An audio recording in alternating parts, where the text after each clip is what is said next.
আমরা ৪৭ পার হয়ে এসেছি, ৫২ পার হয়ে এসেছি, ৭১ পার হয়ে এসেছি। এখন আমরা দাঁড়িয়েছি ২৪-এর কূলে।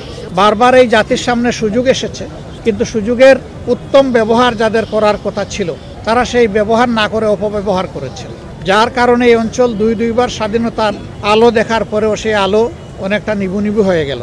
দ্বিতীয় স্বাধীনতার আজকে ৫৪ বছর। এই দীর্ঘ পথ পরিক্রমায় একটা জাতি বহুদূর এগিয়ে যাওয়ার কথা ছিল। আল্লাহ তাআলা আমাদেরকে বহুবিধ সম্পদও দান করেছেন, আর সম্পদের একটা লীলাভূমি হচ্ছে এই চট্টগ্রাম, বিশেষভাবে বাংলাদেশের মধ্যে।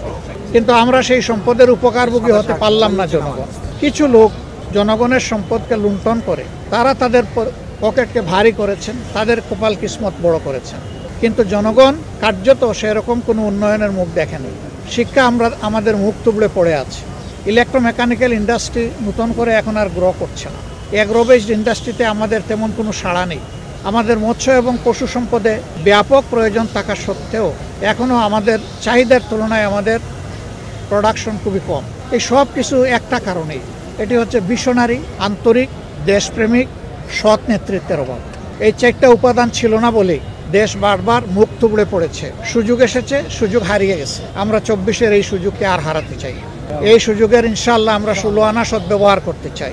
কোনো দলের জন্য নয়, গোটা জাতির জন্য, আপামর জনগণের জন্য, এদেশের মুসলমান, হিন্দু, বুদ্ধান, খ্রিস্টানদের জন্য, আরও যারা আছেন জাতি উপজাতি সকলের জন্য, বাংলাদেশের সীমানার ভিতরে যারা বসবাস করে তাদের জন্য, এদেশের শিশুদের জন্য, এদের মায়েদের জন্য, এদেশের বৃদ্ধ যারা হয়েছেন তাদের জন্য, যারা একেবারেই অসহায় তাদের জন্য আমরা তাদের কথা বলতে চাই, আমরা তাদের কণ্ঠ হতে চাই।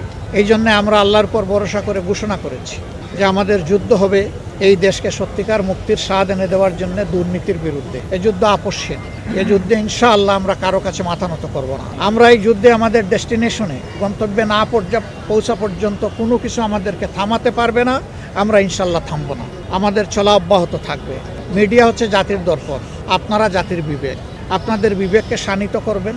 এই যুদ্ধে আপনারাও শরিক হবেন, কারণ জাতি আমাদের সবার, কোনো বিশেষ দলের নয়, গোষ্ঠীর নয়। কারো কাছে আমরা আমাদের দেশের রাজনীতিকে ইজারা দিতে চাই না। কোনো পরিবার নয়, কোনো দল নয়। এ দেশের মালিক এদেশের জনগণ। আমরা জনগণের হাতে জনগণের অধিকার তুলে দিতে চাই। দুর্নীতির জড় যদি উপড়ে ফেলা যায় তাহলে সমাজের উন্নয়নের অন্যান্য দ্বারগুলোও খুলে যাবে ইনশাআল্লাহ। অবশ্য আমরা ঘোষণা করেছি আমাদের টপ প্রায়োরিটি হবে ভাঙ্গাচূড়া, কোমর ভাঙ্গা, বিধ্বস্ত শিক্ষা ব্যবস্থাকে তুলে দেওয়া। এই শিক্ষা হবে নৈতিকতা, এই শিক্ষা হবে আধুনিকতার ভিত্তিতে। সমস্ত আধুনিক সরঞ্জাম এই শিক্ষায় থাকবে।